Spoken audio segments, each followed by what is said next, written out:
Don't forget to subscribe!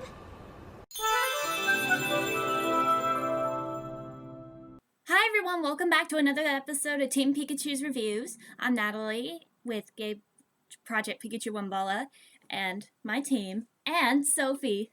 So last time we covered the Tokyo Mew Mew Power and Princess Tutu reviews, and today we have another review that almost every Nick fan has known about Wishology. And it's a series of 3 special Fairly Odd Parents specials with 3 chapters. The big beginning, the exciting middle part, and the final ending. So let's start off with the development together, shall we?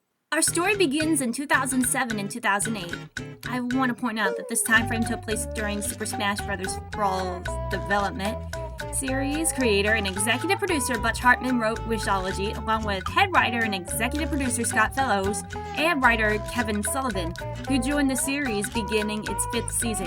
However, Gary Conrad, who has directed several episodes of the series since its 2nd season, served as the director of Wishology. And the music composer Guy Moon, who has worked on the music for the Fairly OddParents since its inception, composed the music. Like all the previous episodes of the series, Wishology was produced in hand-drawn animation mixed with computer animation by Frederator and Billionfold Studios for Nickelodeon.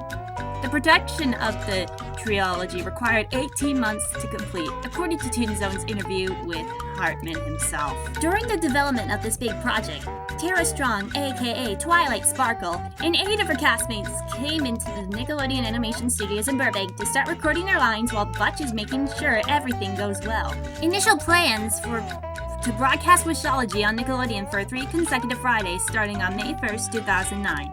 However, in the end, Nickelodeon decided to show the specials from 8 o'clock to 9 o'clock p.m. Friday to Sunday, May 1st through 3rd, was advertised as Wishology Weekend. And then, Wishology was released on iTunes, Amazon Video, and the PlayStation Store for people to enjoy the big specials in HD. I have to say this, but Amazon doesn't even have the HD version. We're sorry.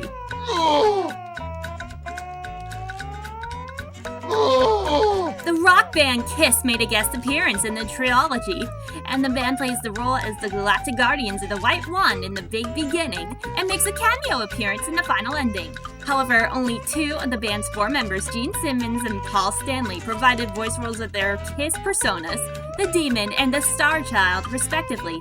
And Hartman and Fellows pitched the idea of a rock band in this storyline, which the band guards the White Wand that Timmy seeks. The writers originally did not intend to feature Kiss in Wishology. Rather, they initially planned to make the rock band Smooch, with its members with heart-shaped makeup on their faces, an allusion to the original Kiss band. And nevertheless, they asked and received permission from Gene Simmons to feature Kiss, drawn as 2-dimensional figures that blend in with the series' customary appearance.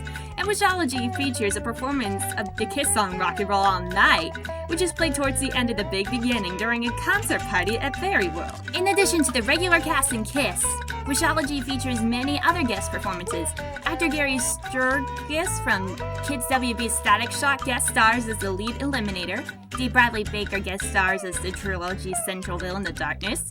Actor Patrick Warburton, aka Joe Swanson from Family Guy and Mr. Barkin from Disney Channel's Kim Possible, guest stars as the Murph Agents, and Brendan Fraser guest stars as Turbo Thunder.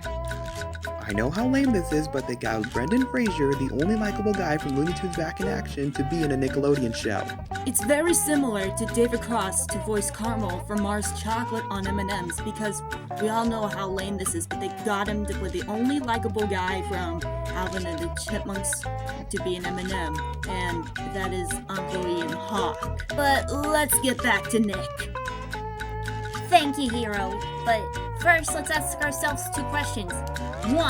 How well does Part 1 stand out as best of the specials? And 2. How well does Wishology hold up in 2020? With that said, this is Wishology, the big beginning, Part 1. First off, let's begin with the plot. Spoiler alert!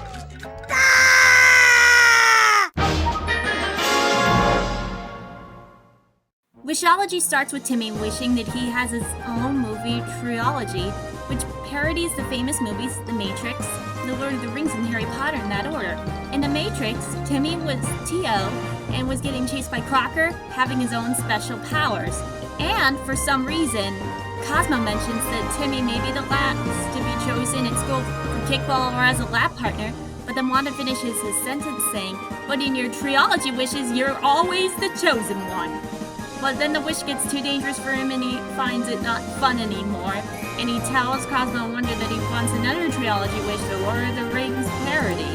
In this one, Timmy is the chosen one yet again, and he simply has to throw a ring into the volcano. And after an anticlimactic turnout, Timmy wishes for more action on his next chosen one Mega Action Trilogy wish.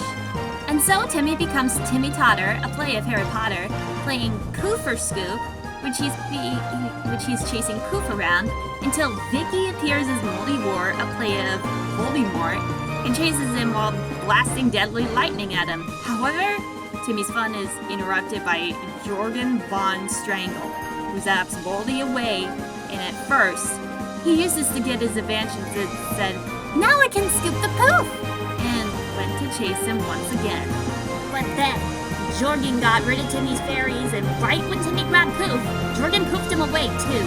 And finally, Timmy notices something's going on and angrily asks Jorgen what gives, that they were playing a game.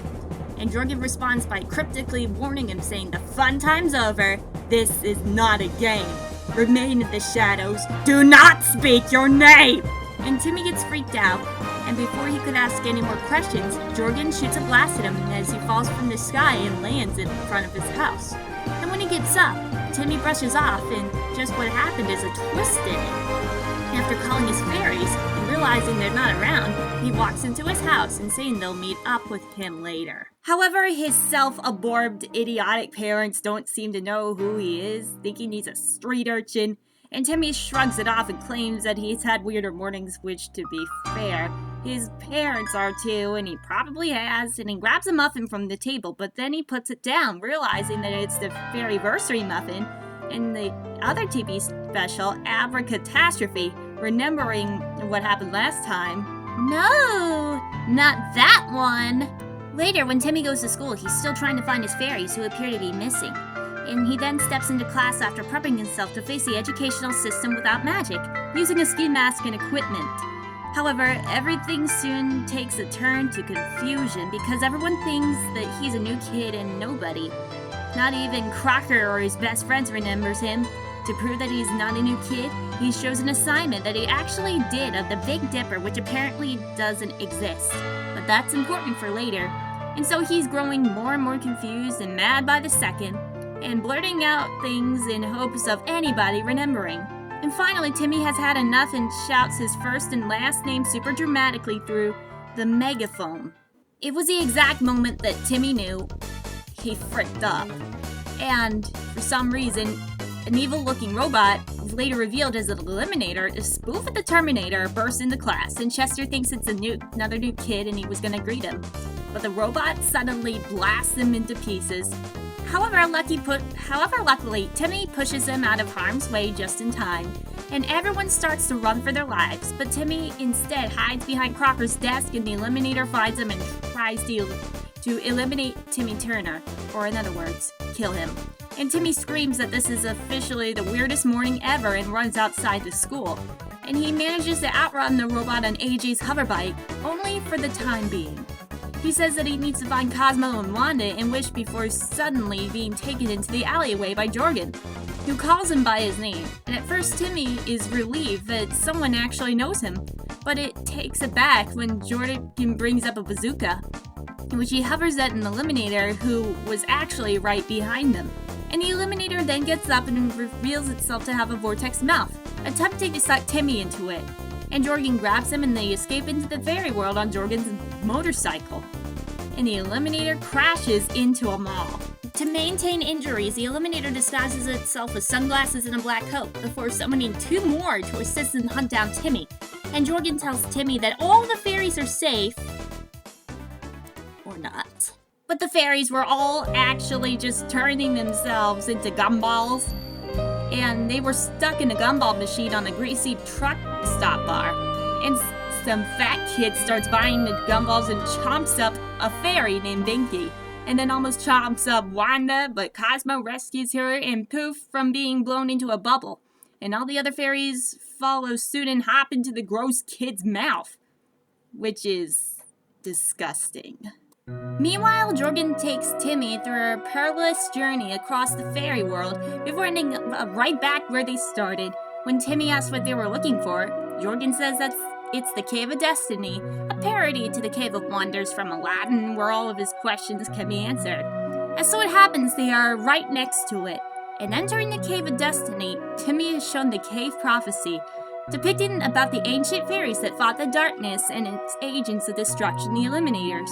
The fairies were able to drive away the darkness with its natural enemy, light. But fearing that it may come back, the strongest fairy warriors were sent into the void of space to eliminate it. That previous night, the Big Dipper Brigade, in the form of the Big Dipper constellation, vanished into the night sky, and Jorgen had to wipe out any memory from its existence to abet chaos and fear. He had also had to wipe away any memory of Timmy so that no one would say his name and give away his location. However, Timmy was still confused about how this connects to him, and Jorgen explains the ancient fairies had a powerful white wand to drive back the darkness, and that it is signed to a chosen one to use it. And the prophecy also explains that someone had a pink hat, buck teeth, and the initials TT is the chosen one, and he must find the white wand in the rock sealed with a kiss, and which leads Jorgen to believe that it must be Timmy. And more importantly, he points to a pair of Eliminator footprints on the ground, meaning that they know he's the chosen one, and worse, that Jorgen accidentally said his name out loud, and that goes a little bit drawing in the Eliminators.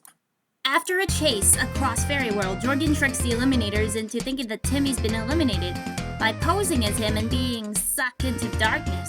As soon as the Eliminators are gone, Timmy hopes that the other Fairy Warriors were able to assist him, only to see all the stars go out on Earth. The military extraterrestrial research facility claims to the public that they turned off the stars to conserve energy, which everyone believes. And with the darkness closing in on Fairy World, Timmy uses the Two Fairies coin delivery system to return to Earth. But a series of mishaps have labeled a quarter thief for a statue smasher. He manages to get back to his Timmy cave and find Cosmo, Wanda, and Poof.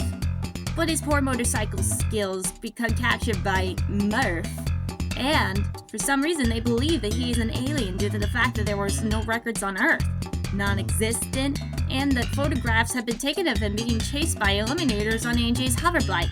And while they're bragging about concrete melters and spy cars, Timmy steals those gadgets. Using the spy car, he links it to its computer, to the Timmy caves, to resume his search on his fairies. And so it happens. The Eliminators, sitting at a roadside diner the fairies were located, hear about Timmy's survival on the convenient news network and chase him to Las Vegas. Timmy manages to find his god family, but is dismayed to find out that Jorgen had turned them into gumballs. When he tells them about the darkness and him being the chosen one, they freak out at the former, but laugh at the matter. And Cosmo then says Timmy's name out loud, at which the Eliminators appear. And luckily, Timmy is able to track them in a gel-like substance with the spy car's gadgets. And unfortunately, both the Darkness and Murph have also found him. Because the former were too concerned with Marf, or the Middle-Aged Rock Festival, which also alerts Timmy that the White Wand is located there. Timmy evades their freeze rays, which in turn freezes them. And Timmy then steals an airplane and winds up in a Kiss concert in Las Vegas, where he finds out that Kiss are actually fairy guardians and that the white wand is one of their guitars and they've been guarding it for centuries. They don't believe him when he tells them that he is the chosen one, telling him to say the chosen one's creed or the ancient code or something. And in frustration, Timmy ends up saying his name out loud, causing the Eliminators to appear. And seeing that the Eliminators want to destroy him, Kiffs believes that he is the chosen one. They quickly blast away two Eliminators, only for the leading one to produce a weapon that vaporizes theirs. Luckily, it is shaped like a teething ring, which an excited Poof gnaws on and breaks off, allowing Gene Simmons to not melt down the Eliminator with his fiery breath. But the melted puddle simply reforms into an army of Eliminators. And so it happens, the other fairies have arrived and use their gum forms to trap the Eliminators where they stand. And unfortunately, the darkness arrives and tries to swallow everyone in the concert hall before Timmy actually starts to play the white wand, and starts forcing the darkness back into magical bursts of air, similar to activating star power in Guitar Hero. The darkness then retreats after taking all eliminators with it, releasing all the planets it consumed, including Fairy World. Jorgen then falls from the sky, exclaiming that Timmy succeeded before mentioning how dark it was inside the darkness. And after Kiss suggests a party, Timmy gives his parents, Crocker, and Murph a chance to enjoy the concert again as it is moved to Fairy World. Jorgen allows it because he owes Timmy, but says he will erase all the memory of Fairy World when the show is over. Shortly after, a muscular-looking man arrives who looks shockingly similar to the prophecy's depiction of Timmy, announcing himself as Turbo Thunder. He takes Timmy's guitar before he claims that he is the one to defeat the darkness. As soon as he discovers that it is too late, everyone goes on to enjoy the concert, with Jorgen erasing their memories of the event after it is over. And just as Timmy looks confidently at the Big Dipper constellation in the sky, he feels like it is finally over for him. Only all of the stars in the sky to vanish again the minute he and his god family turn around and walk off, not even noticing the disappearance. Overall, this special is really impressive, and it really kicks off the trilogy of the very OddParents specials. I really enjoyed this special when I was 11 years old, and Gabe called it Part 1 of Sonic Unleashed but on Nick. And Rachel also liked it, but there's more where that came from on this Trilogy review. So here's what's coming up next time.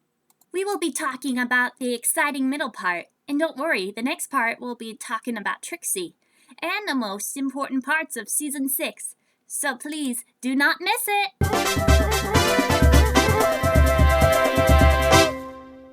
This video is a pain more than it should have, so I'm splitting it into 2 parts. Thanks for watching. Don't forget to like and subscribe.